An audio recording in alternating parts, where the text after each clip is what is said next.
Membuatnya tidak mudah, tapi merawatnya jauh lebih sulit.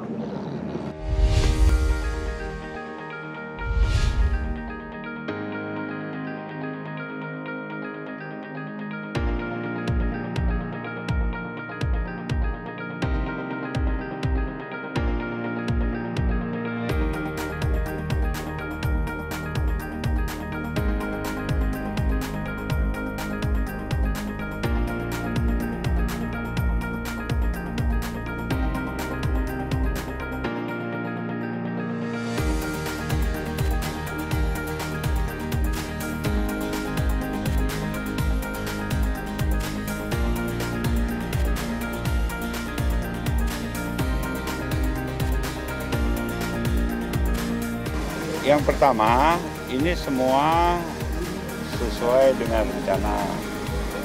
Bahkan yang Aceh Hebat 2 ini lebih cepat dari rencana. Ini kan peluncurannya yang kedua sesudah Aceh Hebat 1. Tapi kemudian trial, commissioning, setelah coba-coba engine ada yang tidak pas, segala macam itu lebih cepat dari rencana.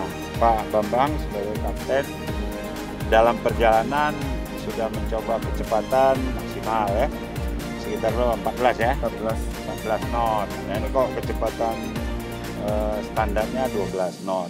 Kalau ke Sabang mungkin kita 12 knot, tapi di laut Pak Bambang kapten sudah mencoba maksimal 14 knot.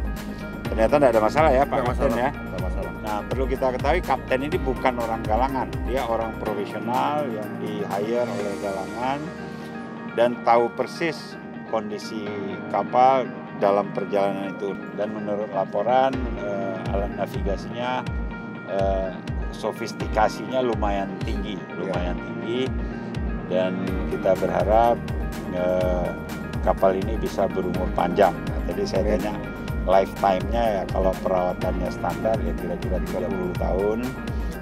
Ya untuk anak cucu kita masih bisa digunakan.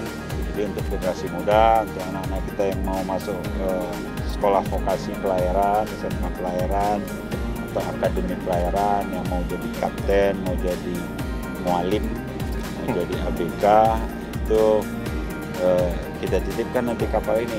Mudah-mudahan jiwa Jales Veva Jayamahe ya, di laut kita jaya itu banyak turun ke anak cucu kita sehingga kapal ini bisa dirawat.